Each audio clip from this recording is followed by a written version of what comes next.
ప్రార్థన చేసుకుని 3వ దినపు కూడికను మనం ప్రారంభించుకుందాం. మన మధ్యలో సిస్టర్ సుశీల గారు ఉన్నారు. వారు ముందుకు వచ్చి ప్రార్థన చేస్తారు. ప్రార్థన అనంతరము బిడ్డలు వచ్చి పాటలు పాడవలసిందిగా మనం చేస్తా ఉన్నాం. పరిశుద్ధ మంచి నిత్యం దోతులతో మాలాంటి వారితో నిత్యం కొనబడుకున్న దేవానికి వందనాలు స్తోత్రాలు చెల్లించుకుంటున్నాం ప్రభు. తండ్రి గడిచిన కాలం నుండి మమ్మల్ని ఇప్పటి వరకు సురక్షితంగా తండ్రి మీరు ఎక్కడ చాటును భద్రపరిచినందుకు నీకు వందనాలు ప్రభు. తండ్రి శిలువ ధ్యాన కొడుకుల్లో ప్రభు 3వ రోజు మేము సృష్టించుకున్న భాగ్యాన్ని దయచేసిన దేవానికి వందనాలు ప్రభు. తండ్రి శిలువ ధ్యానాల్లో ప్రభు మరి ఎక్కువ సమయం మీతో గడిపేందుకు మాకు మంచి అవకాశాన్ని ఇచ్చిన దేవానికి వందనాలు ప్రభు. పాటల ద్వారా విస్తృతించుకున్న భాగ్యం మాకు దయచేస్తున్నందుకు నీకు వందనాలు ప్రభు. వాక్యం ద్వారా వాక్యంలో తండ్రి ఇంకా ఎక్కువగా మేము తెలుసుకునే తండ్రి ఈ 40 రోజులు ఇంకా నీతోటి సమయం గడిపేటందుకు మాకు ఇచ్చిన దేవానికి వందనాలు ప్రభు. తండ్రి రావాల్సిన బిడ్డలు సకాలంలో త్వరగా రప్పించమని తండ్రి జరగవలసిన కార్యక్రమాలు నీవే ముందుకు నడిపించమని మా ప్రికుమారుడు యేసు పరిశుద్ధ నామమున వేడుకుంటున్నాం తండ్రి. ఆమేన్.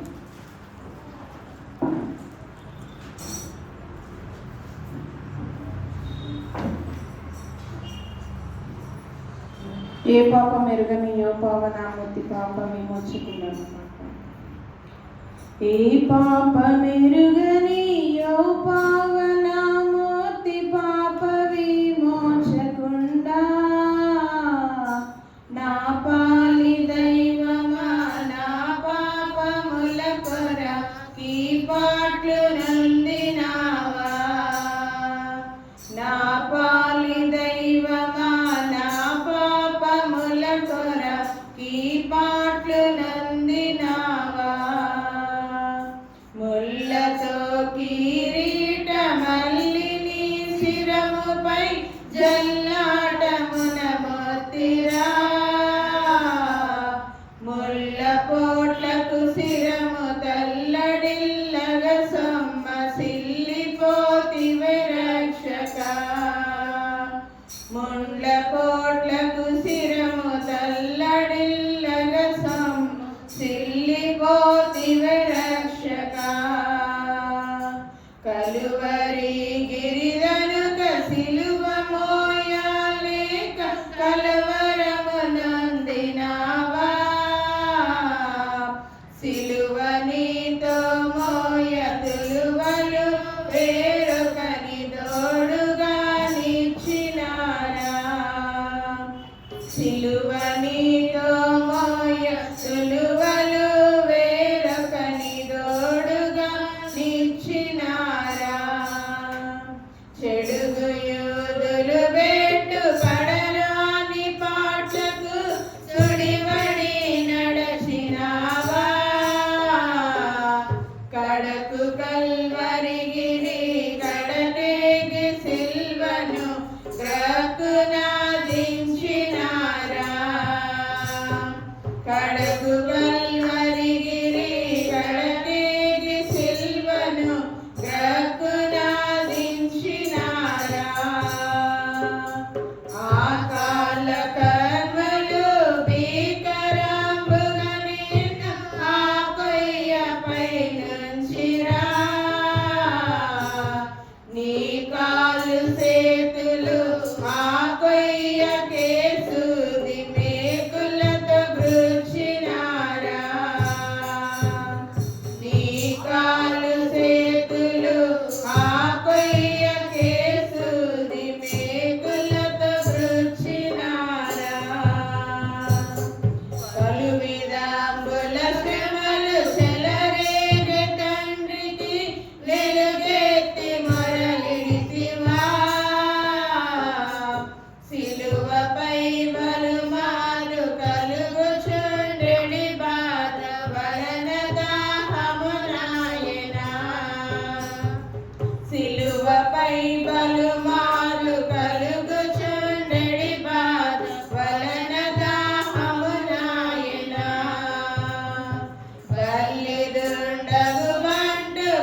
కటకట పాప సంకటము బాపుట కింద కడుపాలనందినావా ఎటువంటిది ప్రేమ ఎటువంటిది శాంతమిటులవ నిందు స్వామి ఎటువంటిది ప్రేమ ఎటువంటిది శాంతమిటులవ నిందు స్వామి ఏ పాపమెరుగని యో పావనాంబోతి పాపమే మోక్షకుండా నా పాలి దైవమా నా పాపముల కొరకి పాటలు నందినావా నా పాలి దైవమా నా పాపముల కొరకి పాటలు నందినావా ప్రేమామృతదారులు చెందిన మన యేసుకు సమం ఎవరన్న ప్రేమామృతదారులు చెందిన మన యేసుకు సమమెవరు ఆ ప్రేమామృతదారులు చెందిన మన యేసుకు సమమెవరు ప్రేమయే తానై నిలచి ప్రేమ వాక్కులని పలికి ప్రేమతో ప్రాణము పెట్టి ప్రేమతో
కలువరిగిరిలో సిలువదారి అయి వేలాడితివా నా యేసయ్య అన్నమాట.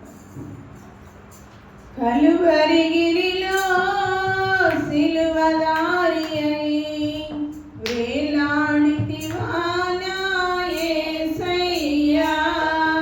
కలువరిగిరిలో సిలువదారి అయి వేలాడితివా నా యేసయ్య. కలువరిగిరిలో అన్యాయపు తీర్పు నుండి ఘోరమైన శిక్షను ద్వేషాభిమానులు దోషివై నిలిచావా. అన్యాయపు తీర్పు నుండి ఘోరమైన శిక్షను ద్వేషాభిమానులు దోషివై నిలిచావా. నా దోష క్రియలకై సిలువలో బలి అయితివా. నా దోష క్రియలకై సిలువలో బలి అయితివా. నీ ప్రాణ క్రయధనముతో రక్షించితివా. నీ ప్రాణ క్రయధనముతో రక్షించితివా. కలువరిగిరిలో సిలువదారి అయి వేలాడితివా నా యేసయ్య. కలువరిగిరిలో దారి తప్పిపోయిన గొర్రెనై తిరిగాను. ఏ దారి కానరాక సిలువదరికి చేరాను. దారి తప్పిపోయిన గొర్రెనై తిరిగాను.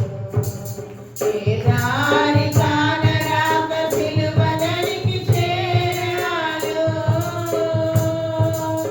ఆఖరి రక్తపు బొట్టును నా కొరకై ధారపోసి.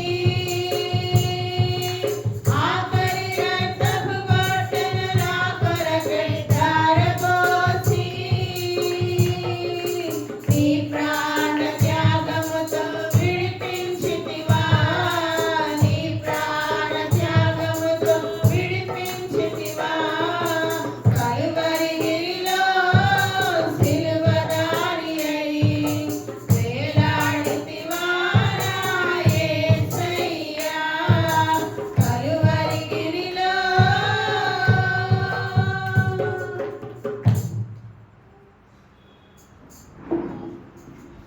పాటలు పాడి దేవుని మహిమపరిచిన బిడ్డలకు ప్రత్యేకమైన వందనాలు తెలియజేస్తూ ఈ సమయంలో ఎవరైనా ప్రత్యేకమైన పాట పాడాలని ఆశ కలిగి ఉన్నట్లయితే మీకు సమయాన్ని అందజేస్తా ఉన్నాం. దయచేసి సమయాన్ని సద్వినియోగం చేసుకోవాలని మనవి చేస్తా ఉన్నాం.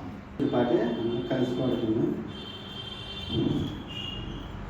నీ వాక్యము నా పాదములకు దీపము, నా త్రోవకు వెలుగై వెలుగై ఉన్నటి ఆ దీపము. నా త్రోవకై వెలుగై వెలుగై ఉన్నటి ఆ దీపము. మారని వాక్యము మారని దీపము, ఆనాది దేవుని వాగ్దానము.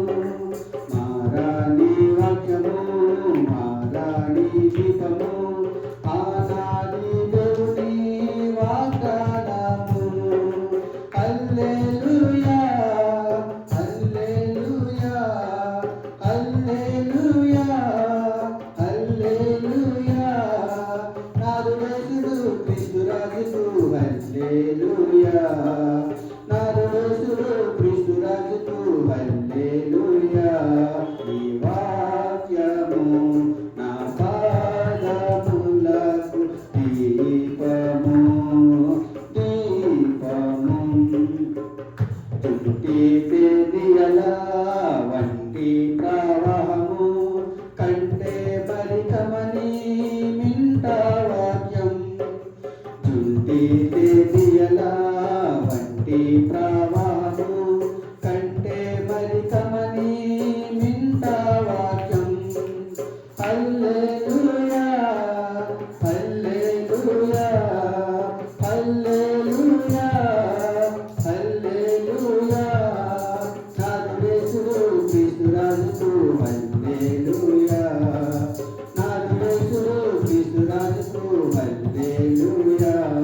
నీ వాక్యము నా పాదములకు దీపము దీపము నా త్రోవకు వెలుగై వెలుగై ఇన్నాటి ఆ దీపము.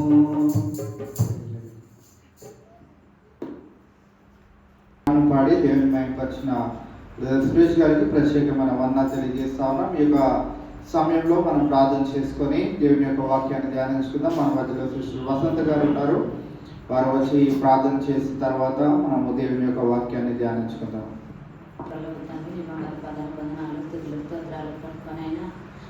సంవత్సరం ప్రభునైనా తెలుగు స్థానాల్లోనైనా మేమందరం పాల్గొనడానికి మీరు మాకు ఇచ్చిన ధన్యతకై వందనాలు చెల్లించుకుంటున్నాను. ప్రభునైనా 2 దినాలు ప్రభునైనా మీరు మాతో ఉండి మాతో మాట్లాడి ప్రభునైనా మమ్మల్ని మేము సెర్చ్ చేసుకోవడానికి సహాయం చేసిన దేవా నీకు స్తోత్రాలు. ప్రభునైనా ఈ దినము ప్రభునైనా ఇంకా రావాల్సిన బిడ్డలు ఉన్నారు. ప్రభునైనా అయానైనా వారిని త్వరగా సిద్ధపరిచి తీసుకురామని ప్రార్థిస్తున్నాను తండ్రి. నీకు స్తోత్రాలనైనా అయాన తండ్రి నీ వాక్యం ద్వారా మాతో మాట్లాడండి ప్రభు. నీ దైవచనం మీరు నిలబెట్టుకొని ప్రభునైనా మాకు కావాల్సిన ఆత్మీయ ఆహారాన్ని అయినా నీ బిడ్డ ద్వారా మాతో మాట్లాడమని అయా వాక్యాన్ని విని గ్రహించి వాక్యానుసారంగా మా బ్రతుకును మార్చుకోవడానికి సహాయం చేయమని యేసు పరిశుద్ధ నామములో అడుగుతున్నాను తండ్రి. ఆమేన్. 3వ దినంలోనికి దేవుడు మనల్ని ప్రవేశింప చేసిన విధానాన్ని బట్టి దేవాది దేవునికి వందనాలు తెలియజేసుకుంటూ నిన్నటి దినాన చదువుకున్న లేఖన భాగము యోహాను సువార్త 12వ అధ్యాయము మొదటి 3 వచనాలను మనం ధ్యానించుకొని ఉన్నాం.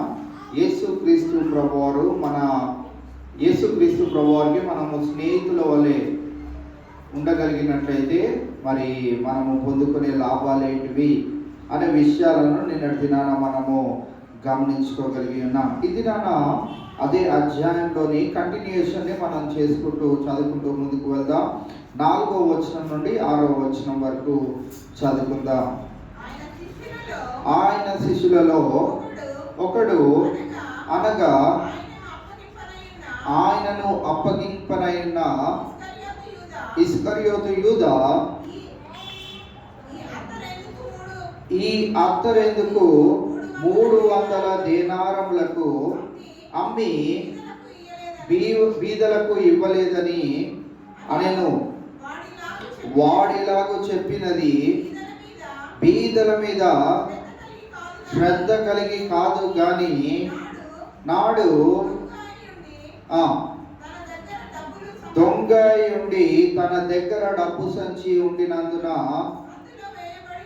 అందులో వేయబడినది దొంగిలించుచూ వచ్చెను గనుక అలాగూ చెప్పెను. ఈవేళ యేసుక్రీస్తు ప్రభువారితో మరి పరిచయం ఉన్న మరి లాజరు, మార్తా, మరియా గురించి నిన్నటి దినాన తెలుసుకొని ఉన్నాం. మరియా యొక్క జీవిత విధానాన్ని మనం నిన్న జ్ఞాపకం చేసుకుని ఉన్నాం. అయితే ఈ దినాన మరి ఒక వ్యక్తిని మనం ఇక్కడ చూస్తా ఉన్నాం. ఆ వ్యక్తి పేరేంటండి? ఇస్కరియోతు యూదా. ఆయన గురించి మనకి ఏమి పరిచయం చెప్పనవసరం లేదు. ఆయన గురించి ఎప్పుడు జ్ఞాపకం చేసుకున్నా కానీ దేవుణ్ణి తృణీకరించిన వానిగా మనము చూస్తా ఉన్నాం. అయితే పైన 3 వచనాలలో ఇటువంటి వ్యక్తి మరి ఒకరు కనపడతా ఉన్నారు. మరి పేరేంటో చెప్పగలుగుతారా? ఇటువంటి వ్యక్తి మరొకరు కనిపిస్తా ఉన్నారు. దేవుని స్నేహితునిగా మరి పెట్టుకొనని ఒక స్వభావము కలిగిన వారిని మనం చూస్తా ఉన్నాం. మొదటి 3 వచనాల్లో ఎవరో చెప్పగలుగుతారా?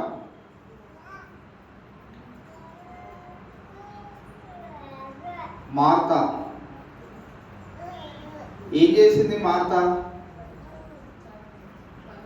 ఆయన స్నేహితుడుగానే అంగీకరించింది. కానీ ఆయన వచ్చినప్పుడు ఎక్కడుండాలి? ఎక్కడుంటే మంచిది? దేవుని పాదాల దగ్గర. ఎందుకనంటే యేసుక్రీస్తు ప్రభువారిని మరి సజీవులలో నుంచి నా తమ్ముడినో లేకుంటే నా అన్న అయినటువంటి లాజర్నో లేపిన ఈ దేవుడు మరి ఇంత గొప్ప కార్యం చేసినప్పుడు ఆయన వచ్చినప్పుడు ఆయన పాదాల చెంత కూర్చొని ఉండాలి కదా అనే జ్ఞానం లేకుండా ఏం పెట్టుకుందంట? లూకాసు వార్తలు చదివితే అక్కడ విస్తారమైన పనులు, మార్త విస్తారమైన పనులు పెట్టుకుని ఉంది, యూద పనికిరాని పనులను చేస్తూ ఉన్నాడు. విస్తారమైన రెండు కలిపి చెప్తే ఇద్దరు గురించి ఒక మాటలో చెప్పాలంటే విస్తారమైన పనికిరాని పనులు ఇద్దరు చేస్తా ఉన్నారు. మార్త దేవుని పాదాల చెంత కూర్చోవలసిన ఆమె విస్తారమైన పనులు పెట్టుకొని అక్కడ లూకాసు వార్తలో మనం చదువుతూ వస్తే అక్కడ ఆమె తెలియజేసే మాటలను మనం ఒకసారి చూద్దాం. లూకాసు వార్త 10వ అధ్యాయము, లూకాసు వార్త 10వ అధ్యాయము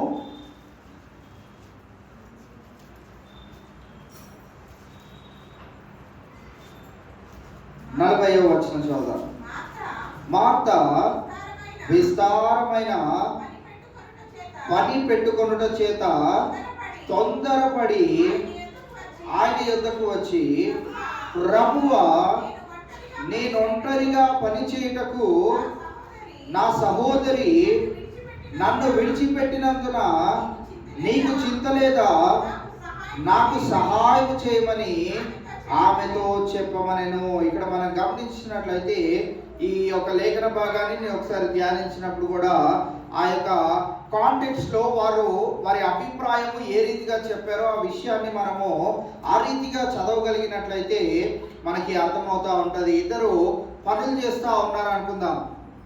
ఇద్దరికి పని కేటాయించబడింది ఉద్యోగంలో. అయితే ఒకరు ఖాళీగా కూర్చొని ఉన్నారు, ఇంకొకరు బాగా పని చేస్తూ ఉన్నారు. యజమానుడు కెమెరాలను చూశాడు అనుకుందాం. యజమానుడు కెమెరాలను చూసినప్పుడు ఆయన కంపెనీకి వచ్చాడని తెలియగానే ఈ పని చేయనోడు కూడా లేచి పని చేస్తున్నాడు అనుకోండి. జీతం అడగడానికి వచ్చినప్పుడు ఎవరికి జీతం ఎక్కువ ఇస్తాడంటారు? పని చేసిన వాడికి. వాడు ఏమనుకుంటున్నాడు అంటే, నా యజమానుడు ఇక్కడ లేడు కనుక నేనేం చేసినా కానీ నడిచిపోతుంది. పని చేసినా పని చేయకపోయినా ఆయన ఉద్దేశంలో ఏంటిదంటే, నేను ఉద్యోగానికి వచ్చాను కనుక నేను పని చేస్తున్నట్లే. కానీ ఆయన ఎక్కడ నుంచి చూశాడు? కెమెరాలో నుంచి సమస్తము చూస్తూ ఉన్నాడు. ఒకడు ఉద్యోగం చేస్తూ కష్టపడతా ఉన్నాడు, మరి ఒకడు ఏమీ చేయక అలాగా కూర్చొని ఉంటా ఉన్నాడు. మనము ఆ యొక్క సందర్భంలో ఈ యొక్క వచనాలను గమనించగలిగినట్లయితే మార్త విస్తారమైన పని చేస్తా ఉన్నది. యేసుక్రీస్తు ప్రభువారు మన చెంత ఉన్నప్పుడు మనకి ఏ పని పాట ఉండకూడదు. యేసుక్రీస్తు ప్రభువారికి మనం ప్రార్థన చేస్తున్నప్పుడు మనలో సందేహం అనేది ఉండకూడదు. మనము దేవుని చెంతకు వస్తున్నప్పుడు మనము ఏ విధమైనటువంటి అక్కర ఉన్నప్పటికీ దాన్ని తీరుస్తాడనే ఆశతోనే మనము దేవుని దగ్గరికి రావాలి. నిన్నటి దినాన మరియా యొక్క జీవితం ఆ విధంగా ఉన్నదనేది మనము చూడగలిగి ఉన్నాం. ఈ దినాన మరి 40వ వచనంలో మనము మార్త యొక్క విశేషమైనటువంటి సంగతిని చూస్తా ఉన్నాం. ఆమె ఏ రీతిగా యేసుక్రీస్తు ప్రభువారి దగ్గరికి వచ్చి చెప్తా ఉన్నదంటే, అయ్యా, ఇంత పనుంది, ఆ మరియాకి ఏం బుద్ధి లేదా? నీ కాళ్ళ దగ్గర కూర్చుంది, దానికి బుద్ధి లేదు, నీకేమైంది? నువ్వన్నా దానికి చెప్పి ఇంత పని పెట్టుకుంది మార్త, దాని దగ్గరికి వెళ్ళి పని చేసి దానికి సహాయం చేయవచ్చు కదా అని నువ్వన్నా చెప్పవా అని మన వాడుక భాషలో అంత కఠినముగా తన హృదయాన్ని కఠినపరుచుకొని యేసుక్రీస్తు ప్రభువారి దగ్గరికి వచ్చి మాట్లాడటం మనం చూస్తా ఉన్నాం.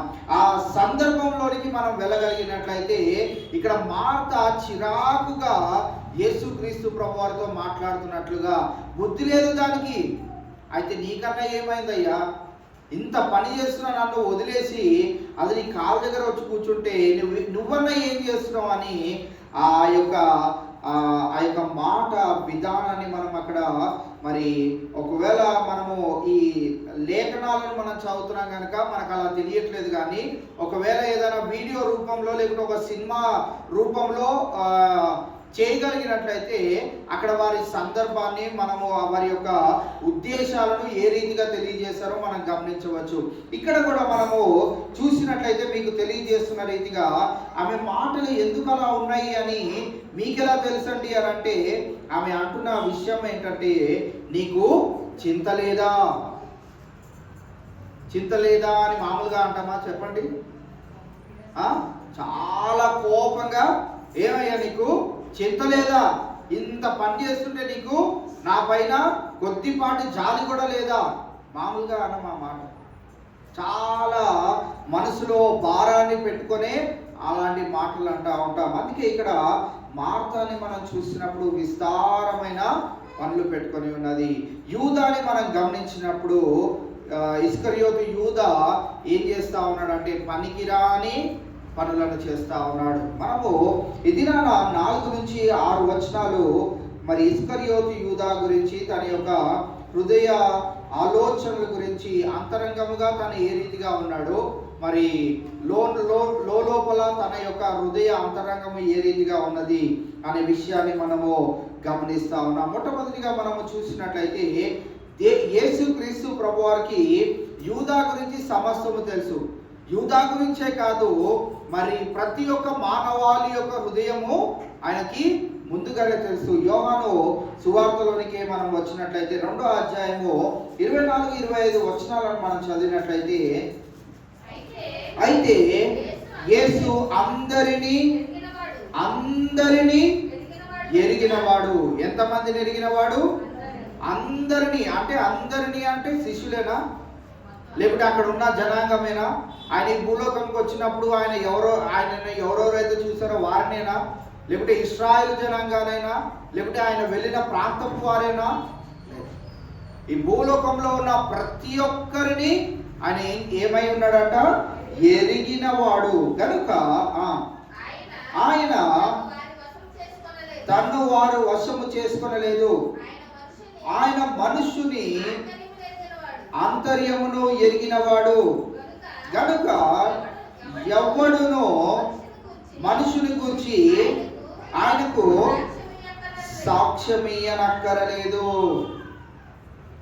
మన యేసుక్రీస్తు ప్రభువారికి ఏం తెలుసు అని అంటే, ప్రతి మానవాళి యొక్క హృదయ అంతరంగం ఏంటో తెలుసు. కావున ఒక మనుషుడు ఒక మనిషి గురించి సాక్ష్యం ఏమియో ఇవ్వనవసరం లేదు అనే విషయాన్ని ఇక్కడ తెలియజేయడం మనం చూస్తా ఉన్నాం. ఇస్కరియోతు హృదయమే కాదు, నా హృదయం కూడా దేవునికి తెలుసు.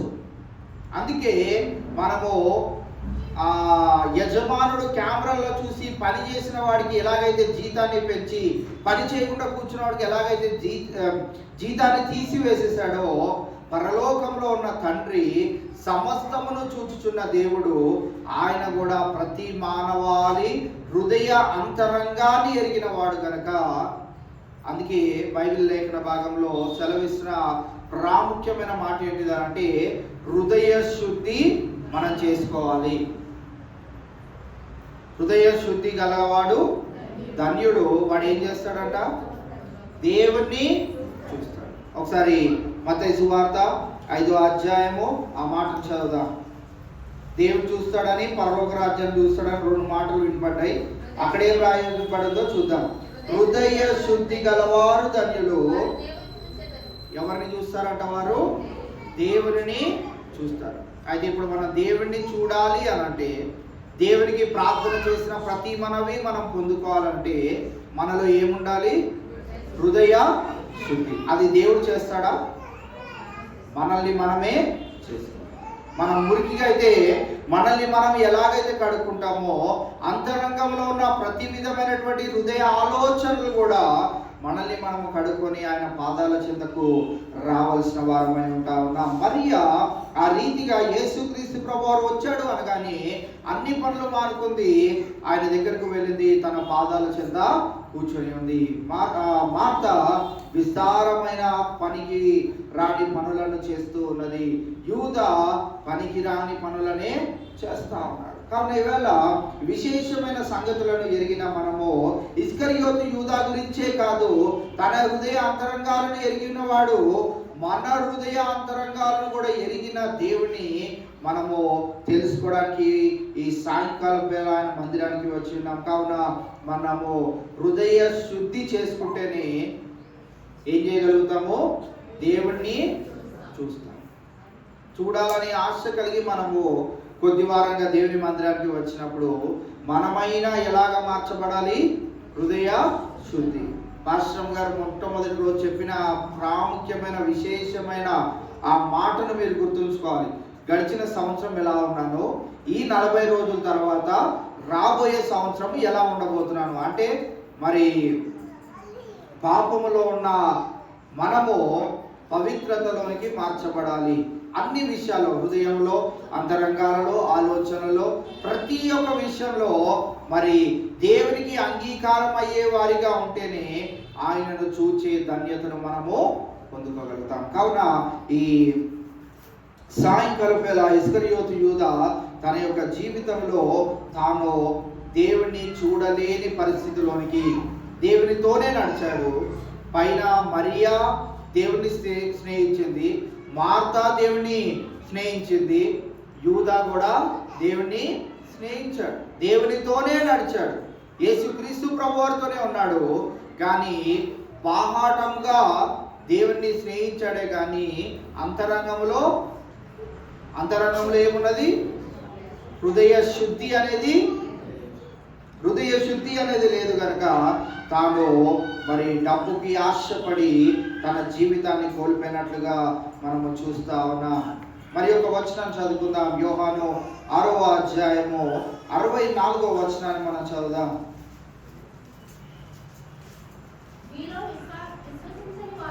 మీలో విశ్వసించని వారు కొందరున్నారని వారితో చెప్పెను. విశ్వసించని వారు ఎవరు? తన్ను అప్పగింపబోవాడు ఎవడో మొదటి నుండి యేసునకు తెలియను. ఈ మాటను బట్టి మనం ఏం చూస్తా ఉన్నామంటే, యేసుక్రీస్తు ప్రభువారికి సర్వ అధికారము లేకుంటే సర్వ జ్ఞానము ఉన్నదనే విషయాన్ని మనం చూస్తా ఉన్నాం. మనము తల్లి గర్భంలో రూపింపబడక ముందే ఆయన నిన్ను నన్ను ఎరిగి ఉన్నాడనే విషయాన్ని మనము ఈ యొక్క వచనం ద్వారా చూడగలుగుతా ఉన్నాం. మరి ఇక్కడ మనం చూసినట్లయితే మీలో విశ్వసించని వారు కొందరు ఉన్నారని వారితో చెప్పాను. విశ్వసించని వారు ఎవరో, తను అప్పగింపబోవాడు ఎవడో అన్నీ కూడా ఎవరికి తెలుసంట? యేసుక్రీస్తు ప్రభువారికి తెలుసు. ఇది ఆయన మన మధ్యలో లేనప్పటికీ, పాత నిబంధన కాలంలో ఆయన లేనప్పటికీ, ఇప్పుడు మన మధ్యలో లేనప్పటికీ, అప్పుడు వారి హృదయ అంతరంగాలను ఎరిగిన వాడే, ఆయన వచ్చిన కాలంలో ఉన్న జనాంగం యొక్క హృదయాంతరంగాలు ఎరిగిన వాడే, ప్రస్తుతానికి ఆయన పరలోక రాజ్యంలో తండ్రి కుడిపాక్షాన ఉన్నాడు. ఆయన ఇప్పటికీ ఎప్పటికీ సదాకాలము ప్రతి ఒక్కరి విశ్వాసమును ఎరిగిన వాడే, ప్రతి ఒక్కరిని ఆయన ఎరిగిన వాడే అనే విషయాన్ని మనం ఇక్కడ గమనిస్తా ఉన్నాం. విశ్వసించని వారు ఎవరో ఆయనకి బాగా తెలుసు. ఇస్కరియోతు యూదా కూడా మరి ఇక్కడ ఈ యొక్క పాఠ్య భాగంలో సందర్భంలో మనం గమనించినట్లయితే బాహాటమునకు ఏమని అంటున్నాడు అని అంటే, నేను ఈ మన పాఠ్య భాగంలో 12వ అధ్యాయం యోహాను సువార్త 12:5లో ఈ అత్తరు ఎందుకు 300 దేనారములకు అమ్మి బీదలకు ఇవ్వలేదనను. మంచి మాటే కదా, నిజమే కదా. పుట్టిగా ఏం చేసింది మరియా? ఆవేశంలో 300 దినార్లు అంటే ఆ రోజుల్లో ఒక సంవత్సర కాలపు వారి జీతంతో లెక్క సమానము. సంవత్సర కాలము వారి జీతంతో లెక్క అయినటువంటిది నిమిషంలో ఆమె ఏం చేసింది? మన భాషలో చెప్పాలంటే గంగపాలు చేసింది, లేకుంటే బూడిది పాలు చేసింది, దేనికి పనికి రాకుండా చేసింది. ఇక్కడ తన యొక్క ఉద్దేశం కూడా అది. అయ్యో అసలు దాన్ని ఉంచుంటే 1 సంవత్సరం జీతము నీవు పొందుకునే దానివి కదా.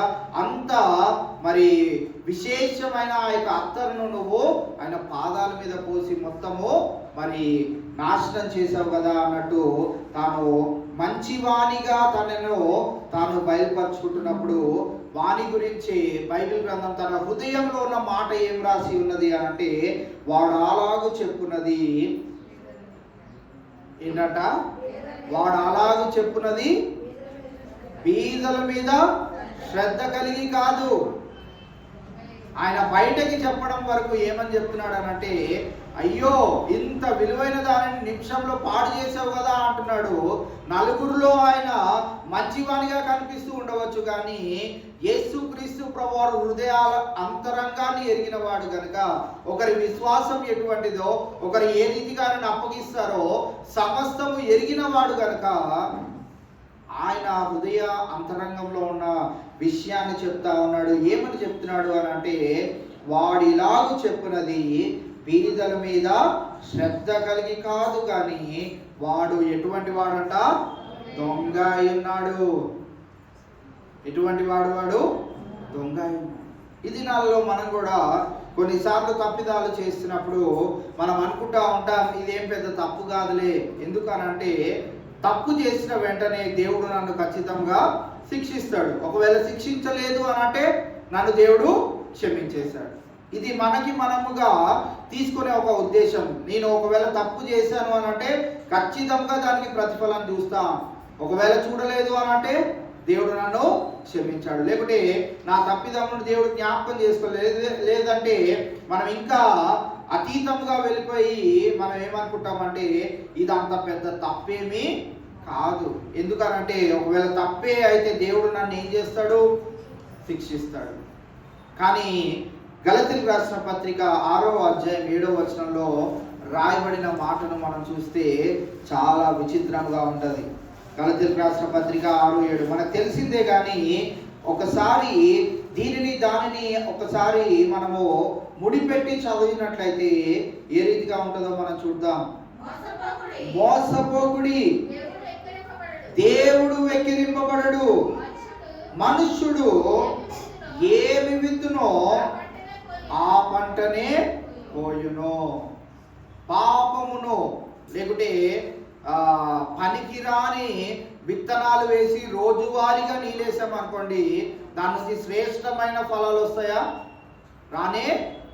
మనము ఏ గింజనేసి ఏ నీరునైతే పోస్తా ఉన్నామో ఆ రీతి ఫలములనే మనము చూడనే ఉన్నాం. కావున ఈవేళ మనం గమనించాలి, మోసపోకుడి, దేవుడు వెక్కిరింపబడడు. ఎవరు వెక్కిరింపబడతాము అని అంటే, సాతాను వలలో చిక్కబడి ఈ పాపం వల్ల నాకేమి మరి ప్రాయశ్చితం లేదు కనుక, దీనికి ఏమి నాకు శిక్ష కలగలేదు కనుక ఇదేమి పెద్ద తప్పు కాదేమో అని మనం ఒకవేళ అనుకుంటూ, ఒకవేళ స్వాభావికముగా మన మాట వల్ల, చూపు వల్ల, ఏ క్రియల వలనైనా మనము పాపములోనే ఉన్నట్లయితే దానికి ఖచ్చితంగా మనము ఆ పాపం అనే విత్తనాలు వేసి దానికి తెలియకుండానే నీరు కూడా పాపపు స్వభావాలను అనే నీరును వేస్తూ ఉన్నాం కనుక ఫలాలు ఏమి రానై ఉన్నాయి అని అంటే, ఫలాలు కూడా గడిచిన ఆదివారము యూదా పత్రికలోనే మనం చూసుకున్నాం. ఒక చెట్టు గురించి మనం చూసాం. ఆ చెట్టు ఎటువంటి చెట్టు అంట? ఫలాలు లేని చెట్టు. ఫలాలు లేని చెట్టుగా, ఫలించలేని స్థితిలో మన జీవిత విధానాలు ఉంటాయి. ప్రతి విషయంలో మనము దేవుని పరీక్ష ఎటువంటిదిగా ఉంటుందో, దేవుని యొక్క శిక్ష ఎలా ఉంటుందో, వాటిని ఆత్మీయ జీవితంలో ఎదుగుచున్న మనము ఎలాగ అర్థం చేసుకోగలుగుతామనంటే, నీవు ఏది విత్తుతున్నావో దాన్ని బట్టి ఫలాన్ని నువ్వు పొందుకోగలుగుతావు. కనుక విత్తుతున్నది కరెక్ట్ అయినదైతే ఫలము కరెక్ట్ అయినదే వస్తుంది. మంచిదాన్ని విత్తుతే మంచిదే మనము పొందుకుంటాం. మోసపోకుడి. ఎందుకు ఆ మాట రాసి తర్వాత ఈ మాట రాశాడంటే, సాతానుడు మనల్ని ఏం చేస్తాడంటే, ఏం కాదులే అన్న దాంట్లోనే మన జీవితం తెలియకుండానే సగం వెళ్ళిపోతూ ఉంటుంది. లేకపోతే 60 సంవత్సరాలు వెళ్ళిపోతూ ఉంటాయి, 70 సంవత్సరాలు వెళ్ళిపోతూ ఉంటాయి. కొంతమంది దానిని గ్రహించుకునేటప్పటికీ వారి జీవిత కాలమే ముగించబడతా ఉంటుంది. కొంతమంది మరి చివరి దశలో పడక మీద ఉన్నప్పుడు అయ్యో ఇంత రోత బ్రతుకు నేను బ్రతికానే, యేసయ్యని తెలిసి కూడా, యేసయ్య ఎటువంటి వాడో తెలిసి కూడా, యేసయ్యను స్నేహిస్తూనే ఇన్ని దురాలోచనలు కలిగి నేను ఉన్నానే అని ఆ పడక మీద చివరి క్షణాల్లో మనము ఒకవేళ అలాంటి ఆలోచన మన మదిలోనికి వచ్చిందనుకో, మళ్ళీ తిరిగి వెళ్ళి మన జీవితాన్ని కరెక్ట్ చేసుకోగలుగుతామా? అవకాశము లేదు. ఎప్పుడు చేసుకోవాలి? సమయం ఉన్నప్పుడు, దేవుని మాట మనం ఆలకిస్తూ వింటున్నప్పుడు. వీటన్నిటిలో మనం ఏం చేయాలంటే గడిచిన సంవత్సరం కంటే ఈ సంవత్సరము పరిశుద్ధతలోనికి 100% పరిశుద్ధంగా ఉండగలుగుతామా అంటే బైబిల్ గ్రంథమే సెలవిస్తుంది, ఎవరు ఉండలేరు. ఉండొచ్చేమో కాదు, ఉండలేరు. మానవుడు నీతిమంతుడు ఒకడు లేడు, మానవుడు సహజముగానే పాపి. తన ఆలోచనలు ఎప్పుడు పాపముతోనే నిండుకుని ఉంటాయి. అయితే కాలక్రమేణా మనము పరిశుద్ధతలోనికి కూడా మార్చబడగలుగుతాం. ఒకవేళ మనిషి పాపి స్వభావంతో లేకుంటే పాపపు స్వభావంతో ఉంటున్నాడు అని అంటే పరిశుద్ధమైన స్వభావంతో కూడా ఉండొచ్చు కదా.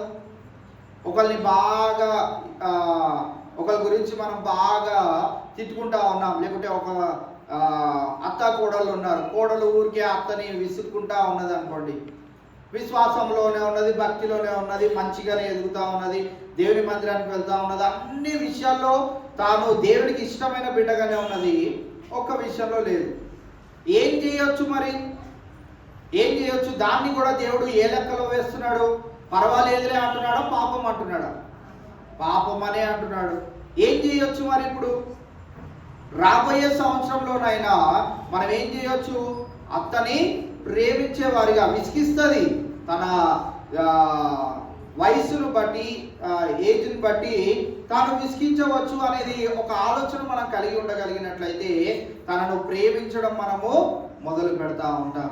కావున ఈవేళ మనం గమనించవలసిన ప్రాముఖ్యమైన విషయం ఏంటిది అని అంటే, పాపము ఎలాగైతే తొలగించబడదు అని మనం అనుకుంటా ఉన్నామో పరిశుద్ధతలోనికి కూడా మనము రాగలుగుతామనే విషయాన్ని కూడా మనము గ్రహించుకోవాలి. కావున ఈవేళ మనము గమనించగలిగినట్లయితే ఈ లోకము పాపముతో నిండుకొని ఉన్నది. నీవు ఒకవేళ పాపపు చూపులు, పాపపు మాటలు ఏవి చేయకుండా ఉండాలి అని అంటే ఎక్కడుంటే అది జరుగుతుంది అని అంటే కేవలం నీ ఇంటిలో నువ్వు ఒక్కనివే ఉంటే అది జరుగుతుంది. నీకు ఫోన్ కానీ టీవీ కానీ ఏది లేకుండా ఒక్కనివే ఉంటే అది జరుగుతుంది. కానీ అప్పటికి కూడా మనల్ని ఏం కలుగుతూ ఉంటాయి? కొన్ని రోజులకి ఏం కలుగుతూ ఉంటాయి? ఇన్ని రోజులు ఉన్నాను, రోజు ప్రార్థన చేసుకుంటూ ఇదే బైబిల్ చదువుతూ ఉన్నాను, చదివేసి రోజు ప్రార్థన చేసి ఇంకా పదాలు లేక ఒక 10 రోజులకి మళ్ళీ ఏమనిపిస్తుంది? ఒక్కసారి లోకంలోనికి వెళ్ళి అలా అందాలను చూసి వస్తే బాగుంటుంది. ఒక్కసారి ఆ అందాలను చూడటానికి వెళ్ళామనంటే మళ్ళీ తిరిగి పరిశుద్ధతలోనికి రాలేదు. కావున ఈ కాలక్రమేణా జరగవలసిన ఈ యొక్క పనిని మనం గుర్తించుకొని మన జీవితాన్ని సరి చేసుకోవాల్సిన వారమై ఉంటా ఉన్నాం. ఇక్కడ మనం గమనించినట్లయితే యూదా దేనిని విత్తాడో దానినే కోసాడు. తన హృదయం అంతా ఎలా నింపబడి ఉన్నది అని అంటే బయటకైతే నేను యేసయ్యే నాకు ఇష్టము, యేసయ్య భుజం మీద రొమ్ము మీద ఆనుకున్న వాడిగా ఉంటా ఉన్నాడు. వాడి ఏం చేశాడంటే యేసుక్రీస్తు ప్రభువారు సిలువ వేయబడక ముందే తనను తాను ఉరివేసుకొని తన జీవితాన్ని ముగించుకున్నాడు. పాపం వలన వచ్చు జీతము మరణము. ఏం పొందుకున్నాడు? పాపం వలన మరణం పొందుకున్నాడు. కావున ఈవేళ ఈ విశేషమైన సంగతులను గ్రహిస్తున్న మనము మొట్టమొదటి అంశంలో మనం ఏం చూస్తా ఉన్నామంటే యేసుక్రీస్తు ప్రభువారికి ఇస్కరియోతు యూదా ఏం చేస్తున్నాడో, ఏం చేయబోతున్నాడో, తన జీవిత విధానాన్ని బట్టి తాను ఎలాంటి ప్రతిఫలం పొందుకొనై ఉన్నాడో ఆ విషయాలను మనం గమనిస్తూ వస్తా ఉన్నాం. రెండోదిగా మనం గమనించినట్లయితే ఇస్కరియోతు యూదా తన హృదయంలో ఒకటి అనుకుంటూ బాహాటముగా ఎలా ఉన్నాడు? మేలైన దానినే తెలియజేస్తున్నట్లుగా, మంచి మాటనే చెప్తున్నాను కదా అన్నట్లుగా తన బాహాటమైనటువంటి రూపాన్ని అందరి ఎదుట కనపరుస్తా ఉన్నాడు. చాలాసార్లు మనం కూడా కొంతమందితో మాట్లాడుతూ ఉంటే వీళ్ళతో మనము అసలు రోజు మాట్లాడుతూ ఉంటే మనం నిజంగా పరిశుద్ధంగా మార్చబడిపోతామేమో అని అనిపిస్తూ ఉంటుంది. కానీ స్వాభావికముగా వారి జీవితాన్ని ఒక వారం రోజులు మనం గమనిస్తూ వెళ్తా ఉంటే వీళ్ళు కూడా మనలాంటి పాపులే, వీరు కూడా మనలాంటి స్వభావం కలిగిన వారే, వీరు కూడా మనలాంటి కోపిష్ఠులే, వీరు కూడా మనలాంటి విసుగు కలిగిన వారే, వీరు కూడా మనలాంటి విధాలైనటువంటి పాపములో వారి జీవితాన్ని జీవిస్తున్న వారే. మనము ఒక మనిషిని వారి హృదయంలో ఏమనుకుంటున్నారో మనము చెప్పలేకపోవచ్చు, కానీ వారు బాహాటంగా ఉన్న దానిని బట్టి మనము ఏమవ్వకూడదంట? మోసపోకుడి. అందుకే నేను అంటాను, ఒకరితో మన జీవితాన్ని ఎప్పుడు మనం కంపేర్ చేసుకుంటూ ముందుకు వెళ్ళదు. వాళ్ళలాగా ప్రార్థన చేస్తే, వాళ్ళలాగా వాక్యం చెప్తే, వాళ్ళలాగా దేవుడు నీకేం తలాంతి ఇచ్చాడు? దేవుడు నీకు పాటలు పాడే తలాంతే ఇవ్వలేదేమో, లేకుంటే దేవుడు నీకు వాక్యం చెప్పే తలాంతే ఇవ్వలేదేమో, దేవుడు నీకు ప్రార్థన చేసే తలాంతే ఇవ్వలేదేమో. ప్రార్థన చేయడం రాకపోయినా నువ్వు పరిశుద్ధంగా జీవిస్తే దేవునికి ఇష్టమే. నీకు వాక్యం చెప్పడం రాకపోయినా నువ్వు పరిశుద్ధంగా జీవిస్తే దేవునికి ఇష్టమే. నీకు పాటలు పాడటం రాకపోయినా నీవు పరిశుద్ధమైన జీవితాన్ని జీవిస్తే దేవునికి ఇష్టమే. ఎందుకు అనంటే దేవుడు నీవు బాహాటముగా చేసేదానికంటే నీవు హృదయాంతరంగాలలో నువ్వు ఏ రీతిగా ఉంటున్నావో అది చాలా ప్రాముఖ్యమైన సంగతిగా దేవుడు గమనిస్తా ఉన్నాడు. కావున ఈ విశేషమైన సంగతులను మనము యూదా జీవితం ద్వారా తెలుసుకుంటా ఉన్నాం. కావున తాను బాహాటముగా అయితే మంచి ఆలోచన కలిగిన వాడుగానే ఉంటా ఉన్నాడు, కానీ తన హృదయ అంతరంగాన్ని యేసుక్రీస్తు ప్రభువారు ఇక్కడ మనకి తెలియజేస్తూ ఏమని అంటున్నాడంటే, వాడు ఇలాగ చెప్పినది పేదల మీద శ్రద్ధ కలిగి కాదు, కానీ వాడు దొంగ అయి ఉండి తన దగ్గర డబ్బు సంచి ఉండినందున అందులో వేయబడినది దొంగలించుచు వచ్చెను కనుక అలాగూ చెప్పెను. హృదయ అంతరంగములో మనము దొంగల వలె ఉండకూడదు అనేది మనం ఈ దినాన నేర్చుకుని ఉన్న పాఠము. పనికిరాని పనులను మనము చేసేవారిగా ఉండకూడదు. దేవుని మందిరంలో మనము ఏ విషయంలోనైనా కానీ దేవుడు నా అంతరంగాన్ని చూస్తున్నాడనే విషయాన్ని ప్రాముఖ్యంగా మనం గమనించుకుంటూ మనము పరిశుద్ధంగా జీవించడానికి ప్రయత్నం చేసేవారిగా ఉండాలని మీకు తెలియజేస్తా ఉన్నాను. కావున మరి ఇదే యోహాను సువార్త 13వ అధ్యాయము 27 నుంచి 29 వచనాలు ఇస్కరియోతు యూదా గురించే తెలియజేయబడతా ఉన్నాయి. వాడు ఆ ముక్క పుచ్చుకొనగానే సాతాను వానిలో ప్రవేశించను. ఇస్కరియోతు యూదా అలాగే యేసుక్రీస్తు ప్రభువారి శిష్యులందరూ కూడా మరి ఆ రొట్టె విరుచుటలో, ద్రాక్షారసం పుచ్చుకొనుటలో, ఆ లాస్ట్ సప్పర్ అంటారు కదా, చివరి భోజనము పంక్తిలో వారు కూర్చున్నప్పుడు ఇస్కరియోతు యూదా కూడా అక్కడ ఉన్నాడు. ఇస్కరియోతు యూదా ముక్కను పుచ్చుకొనగానే ఏమైందంట? అక్కడ సాతాను వానిలో ప్రవేశించను. మన జీవిత విధానంలో సాతాను ప్రవేశించే సందర్భాలు అనేకమైన ఉంటాయి అనే విషయాన్ని ఇక్కడ ఇస్కరియోతు యూదా జీవితంలో మనము గమనించవచ్చు. ఎక్కడ ఉన్నాడు? పరిశుద్ధమైన స్థలంలో ఉన్నాడు. పరిశుద్ధమైన బల్లను ఆచరించే ఆ యొక్క పరిస్థితిలో ఉన్నాడు. యేసుక్రీస్తు ప్రభువు తన గురించి తాను అనేకమైన విషయాలను తెలియజేస్తూ వింటూ ఆయన జీవితాన్ని ముందుకు కొనసాగిస్తున్నప్పటికీ ఆయనలో ఎవరు ప్రవేశించగలిగారు? సాతానుడు ప్రవేశించగలిగాడు. రోజువారీగా ప్రార్థన చేస్తూ బైబిల్ చదువుతున్నా కానీ మనలో కూడా ఎవరు ప్రవేశించగలుగుతారు? సాతానుడు ప్రవేశించగలుగుతాడు. ఆ విషయాన్ని మనం చూస్తూ యేసు నీవు చేయుచున్నది త్వరగా చేయమని వానితో చెప్పగా ఆయన ఎందు నిమిత్తమో అతనితో అలాగూ చెప్పెను. అది భోజనమునకు కూర్చుండిన వారిలో ఎవరికి తెలియలేదు. డబ్బు సంచి యూదా యొద్ద ఉండెను గనుక పండుగకు తమకు కావలసిన వాటిని కొనమని అయినను బీదలకేమైనా ఇమ్మని అయినను యేసు వారితో చెప్పినట్టు కొందరు అనుకొనిరి. కొందరు ఏమనుకున్నారంటే ఆయన దగ్గర సంచి ఉంది కనుక ఈ రాబోయే పండగ గురించో బీదలకో ఏదో ఇవ్వమని ఆ తొందర పాటు పెడుతున్నాడేమో యేసుక్రీస్తు ప్రభువు, ఆ పనిని తొందరగా చేయమని చెప్తున్నాడేమో అని కొందరు అనుకున్నారు. కానీ ఏ విషయం గురించి నీవు తొందరగా ఆ పనిని చేయమన్నాడు? అప్పగించే విషయాన్ని నీవు త్వరగా చేయమని అక్కడ చెప్పినట్లు మనము చూస్తా ఉన్నాం. స్వాభావికముగా మరి ఇస్కరియోతు యూదా మంచివాడే గాని తనలో ఏమి ప్రవేశించింది?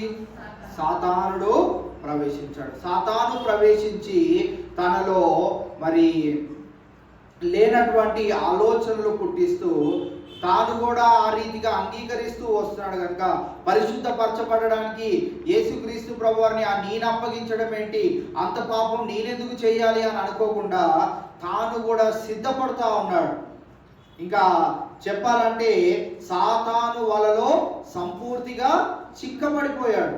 చిక్కబడిన ఆ యొక్క సందర్భంలో మనం ఇస్కరియోతు యూదా జీవితాన్ని చూస్తా ఉన్నాం. కావున ఈవేళ నేను రోజు ప్రార్థన చేసుకుంటున్నాను, రోజు ఎలా జీవిస్తున్నానో మనకి తెలుసు. కానీ ఎంత పరిశుద్ధంగా జీవించినప్పటికీ దేవుడు కూడా మనల్ని పరీక్షించడానికి సాతానుడు మన దగ్గరికి పంపిస్తూ ఉంటాడు. ఆ పరీక్షను మనము పరిశుద్ధపరచుకుంటూ నెగ్గుకుంటూ రావాలి. విశ్వాసాన్ని ఎక్కడ కూడా కోల్పోకుండా మనము ముందుకి నడిచే వారిగా ఉండాలి. అందుకే ప్రారంభంలో చెప్పాను కదా, మార్త ఏం చేస్తా ఉన్నదంటే విస్తారమైన పనులు పెట్టుకుంది.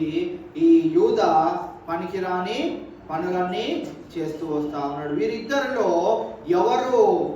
ఎవరు ఉన్నారు అనే విషయాన్ని మనం గమనిస్తే సాతానుడే వారిని ప్రభావితము చేసి లేకపోతే వారిని ఆయన వశంలోనికి తెచ్చుకొని వారిని ఆ రీతిగా ఇబ్బంది పెట్టడం మనము చూస్తా ఉన్నాం.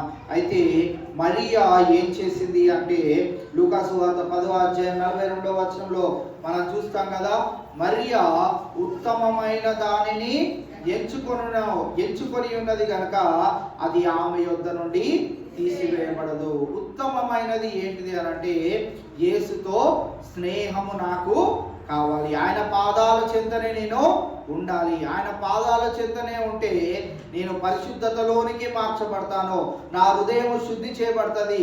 ఆయన మాటలు వింటూనే నేను జీవితాన్ని గడిపినట్లయితే నేను మంచిదానిగా జీవించగలుగుతానని ఆలోచనలు ఏవైతే మరియలో ఉన్నాయో దానిని బట్టి దేవుడు ఏం చేశాడంటే మరి ఉత్తమమైన దానిని ఎంచుకున్నది ఎవరు? మరియా. ఉత్తమమైన దానిని ఎంచుకున్నది కనుక అది ఆమె యొద్ద నుండి తీసివేయబడదు. కావున ఈవేళ మనకి కూడా దేవుడు ఉత్తమమైనది ఇచ్చి ఉన్నాడు. దానిని కాపాడుకోవాల్సిన బాధ్యత ఎవరిది అనంటే మనది. ఏంటి ఆ ఉత్తమమైనది? రక్షణ. రక్షణ దేవుడు ఇచ్చాడు. దాన్ని తీసివేసేయడానికి దేవుడు ఇష్టపడట్లేదు. కానీ ఎవరు తీసేసుకోవచ్చు? మనకి మనమే తీసేసుకోవచ్చు. పరిశుద్ధతలోనికి మనం మార్చబడలేనప్పుడు ఎవరిని చూడం? మనము దేవునిని చూడము. దేవుని చూడకుండా ఉండడం అంటే ఏంటి? పరలోక రాజ్యానికే మనము వెళ్ళము. అంటే మనలో ఏమీ లేదు, రక్షణ అనుభవం మనలో లేదు కనుకనే మనం దేవుని చూడము, పరలోక రాజ్యానికి కూడా వెళ్ళము. హృదయము శుద్ధి చేసుకోగలిగితేనే దేవుణ్ణి చూడగలుగుతామనే మాటను మనము చదువుకోగలిగి ఉన్నాం. కావున మరి బైబిల్ గ్రంథంలో రాయబడిన ఒక మాట ఏంటి అంటే రెండిటికి ఏ మనుషుడు కూడా రెండిటికి యజమానుడుగా ఉండలేడు. దేనికంట?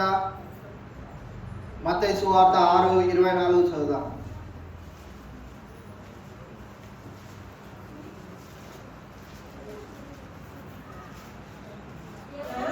ఎవడునో ఇద్దరు యజమానులకు దాసుడుగా ఉండనేరడు.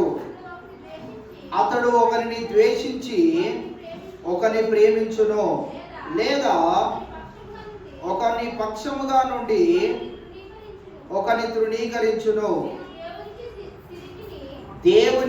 మీరు దేవునికి సిరికిని దాసులుగా ఉండనేరరు. ఐదర్ మన విశ్వాసము దేవుని పైన అన్నా ఉండాలి, లేకుంటే లోకం వైపైన ఉండాలి. ఇస్కరియోతు యూద ఏం చేశాడంటే, ఇంకో మాట కూడా ఉంటుంది కదా, వెచ్చగానైనా ఉండు చల్లగానైనా ఉండు. ఎలా ఉండకూడదు? నులువెచ్చని స్థితిలో ఉండకూడదు. రెండు పడవల మీద ఎప్పుడు మనము కాలు వేసి ముందుకు వెళ్ళాలని అనుకోకూడదు. అదే ఇస్కరియోతు యూదా చేసి తన ప్రాణాలకు ముప్పి తెచ్చుకున్నట్లు, దేవుడిని చూడలేని పరిస్థితుల్లో తన జీవితాన్ని ముగించుకున్నట్లుగా మనము చూస్తా ఉన్నాం. రెండు పడవల మీద కాలేశాడు. దేవుడు కావాలన్నాడు, సిరి కూడా కావాలన్నాడు, లోకం కావాలి, దేవుడు కావాలి అని అన్నాడు. కనుక తాను దేవుని చూడలేని హృదయ శుద్ధి లేని పరిస్థితిలో తన జీవితాన్ని ముగించేసుకోవడం మనం చూస్తా ఉన్నాం. కావున ఈవేళ మనము దేవుణ్ణి స్నేహిస్తే ఈ లోకాన్ని స్నేహించకూడదు. ఒకవేళ లోకాన్ని స్నేహిస్తున్నట్లయితే దేవునితో స్నేహం అనేది మనకి ఉండకూడదు. అందుకే ఈ రక్షణ సువార్త అందరూ ఎందుకు అంగీకరించారంటే, వారందరికీ ప్రాముఖ్యంగా ఏం కావాలి అని అంటే లోకమే కావాలి. ఒకవేళ నీకు లోకం కావాలంటే పరలోకం ఉండదు. పరలోకం కావాలంటే ఈ లోకాన్ని నువ్వు ద్వేషించుకుంటూ ముందుకు వెళ్ళాలి. ఆ నిత్యత్వము ఏ రీతిగా ఉంటుందో నువ్వు ఎరిగిన వాడవైతే, ఎరిగిన దానవైతే ఈ లోకాన్ని ఖచ్చితంగా నీవు ద్వేషించుకుంటావు. ఒకానొక దినాన మనము యేసుక్రీస్తు ప్రభువారు వచ్చినప్పుడు, మరి నీకు ఎలాంటి నీ జీవిత పరిస్థితి ఉన్నప్పటికీ నీవు దేవుని దృష్టిలో హృదయ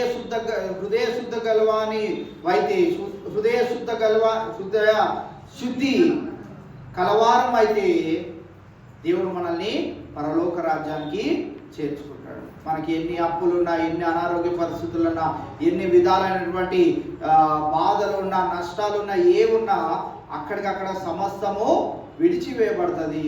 హృదయ శుద్ధి గలవారు ఆయనతో పాటు వెళ్ళిపోతారు, లేనివారు విడవబడతారు, వారు తీర్పునకు లోనవుతారు. కనుక ఈ దినాన మనము ఈ విశేషమైన సంగతులను గమనిస్తున్న వేళ మరియా వలె ఉత్తమమైన దానిని ఈ దినాన మనం ఎంచుకున్నాం.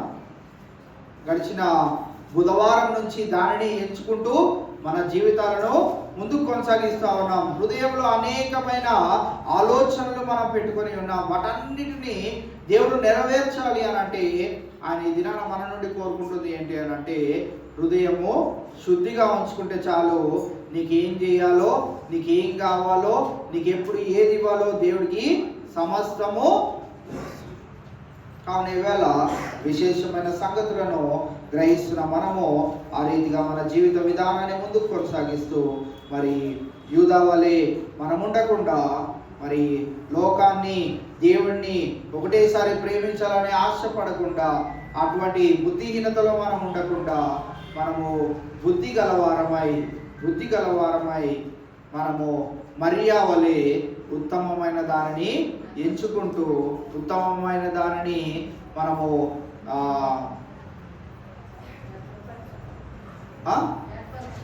ఉత్తమమైన దాన్ని ఏర్పరచుకుంటే అది మన యొద్ద నుండి తీసివేయబడదు. పరిశుద్ధతలోనికి మనము ముందుకు వెళ్తా ఉంటే ఆ రక్షణ అనేది మన దగ్గర నుండి తీసివేయబడదు. ఆ రీతిగా మనందరం మన జీవితాలను ముందుకు కొనసాగించుకుంటూ దేవుని ద్వారా మేలు పొందుకుందాం. దేవుడి కొద్ది మాటలు మనందరి వినికిల్లో భద్రపరచుగాక. చివరి ప్రార్థన చేసుకుందాం. మరి కొన్ని అంశాలు ఉన్నాయి, ఆ అంశాలను తెలియజేస్తాను.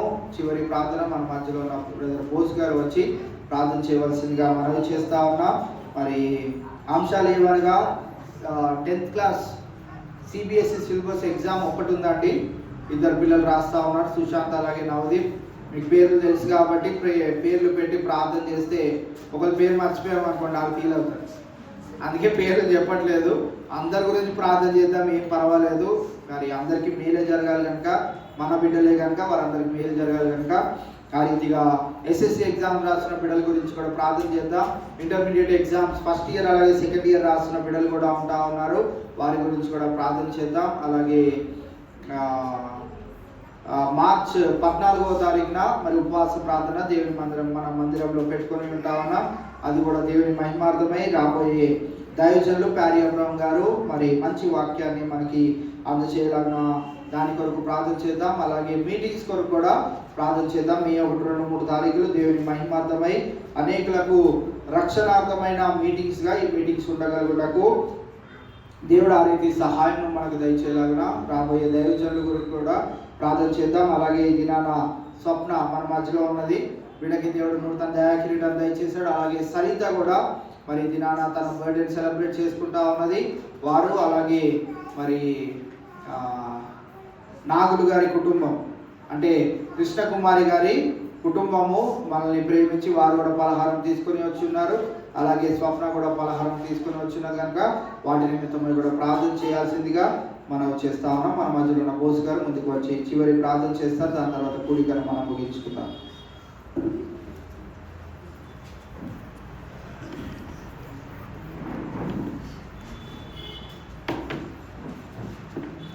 ప్రార్థన చేసుకున్నాం. మహాపరిశుద్ధుడు మా తండ్రి, మీ పరిశుద్ధ పాపములకు స్తుతులు స్తోత్రములు ఆయన. గడిచిన కాలం అంతా గడిచిన దినమున మీరు మీ ప్రేమను కాచి కాపాడే సజీవులకు మీకు వేలాది వందనం చెల్లించుకుంటాం ఆయన. ఈ శ్రమకాల ఆరాధనలో 3వ రోజు మాకు ఇచ్చిన వాక్యాన్ని బట్టి మీకు స్తుతులు స్తోత్రములు ఆయన. ఆ వాక్యాన్ని మేము విడిచిపెట్టకుండా మా జీవితంలో మేము ఆ వాక్యాన్ని సంరక్షణ సహాయం తెచ్చి పెట్టుకుంటాం ఆయన. మీరు మా కొరకు ఎన్నో ఇబ్బందులు పడి అనేక శ్రమాలు సహించి శిలువ మరణం పొందారు. మేము దాన్ని తలుసుకుని మేము అదే విధంగా ఉపవాస కూడికలో మేము కూడి మీకు దగ్గరగా జీవితం సహాయం తెచ్చి మీకు కాచి కాపాడడం కోరుకుంటాం ఆయన. అలాగే 3 దినాలు మీరు ఎక్కడ జరిగిన ఆరాధన బట్టి మీకు స్తుతులు స్తోత్రములు ఆయన. ఇంకా జరిగిన ఆరాధన అందులో మీరు సహాయం తెచ్చి కోరుకుంటాం ఆయన. అలాగే ఈరోజు భర్త జరుపుకుంటున్న సరితాని స్వప్నాన్ని మీరు ప్రేమ కాచి కాబట్టి మంచి ఆరోగ్య శక్తి బలాన్ని తెచ్చేయండి. వాళ్ళు జీవించే కాలం అంతా మీరు సహాయం తెచ్చేయమని, వాళ్ళు చేసే ప్రతి ఒక్క పనులు మీరు తోడుకున్నట్టు మేలుకుంటాం ఆయన. అలాగే ఈరోజు మహాన్ తీసుకొచ్చిన కృష్ణ కాచి కాబట్టి మీరు సహాయం తెచ్చేయండి ఆయన. అలాగే మీరు తోడున్నట్టు దీన్ని కాచి కాపాడని కోరుకుంటాం ఆయన. అలాగే ఎగ్జామ్స్ రాసిన బిడ్డలందరూ మీరు సహాయం తెచ్చేయండి. 10th క్లాస్ రాసిన ఎగ్జామ్స్ రాసిన బిడ్డలను కాచి కాపాడండి. వాళ్ళు ఆ ఎగ్జామ్స్ రాసినప్పుడు మంచి తెలుగు జ్ఞానం తెచ్చేయండి ఆయన. అలాగే ఇంటర్మీడియట్ ఎగ్జామ్స్ ప్రతి ఒక్కటి మీరు కాచి కాపాడండి. వాళ్ళకి మంచి తెలుగు జ్ఞానం తెచ్చేసి ఎగ్జామ్స్ మంచిగా సహాయం తెచ్చేయమని, మంచి ఉత్తర్వులు కాచి కాపాడని కోరుకుంటున్నాను ఆయన. ఇంకా అనేక అవసరాలను బట్టి మనం ప్రార్థన చేసిన ప్రతి ఒక్కరి మీరు సహాయం తెచ్చేయమని, మన రేపు ఆరోగ్యం మేము కలుసుకుని మీరు ఎక్స్ట్రా కాచి కాపాడని కోరుకుంటున్నాను ఆయన. అలాగే మే నెల జరగబోయే మీటింగ్లో మీరు సహాయం తెచ్చండి. 3 రోజులు సేవకుల నిమిత్తం ప్రార్థిస్తుండగా మీరు ఎదురువండి, మంచి వర్తమానానికి మాకు తీసుకురామని, మేము వాక్యాన్ని మంచి వాక్యం మాకు అందరూ సహాయం తెచ్చి కోరుకుంటున్నాను ఆయన. అలాగే 14వ తారీఖు జరగబోయే ఉపవాస మీరు సహాయం తెచ్చండి. సేవకుని మీరు తీసుకురావాలన్న సేవకుని మీరు చూడబడి మాకు మంచి ఆత్మీయంగా మమ్మల్ని పెట్టుకుంటున్నాం ఆయన. ఇంకా ప్రతి ఒక్క విషయం మీరు మాతో సహాయం కాచి కాపాడమని, ఈ ఆరాధన మేము ముగించుకుని ఎవరికైనా మాకు వెళ్తూ ఉండగా మీరు మాతో సహాయం తెచ్చేమని, క్షేమంగా గ్రహం చేస్తామని కోరుకుంటూ ప్రవేశ ప్రతిమలాడి స్తుతించి ఇవ్వడం తండ్రి. ఆమేన్.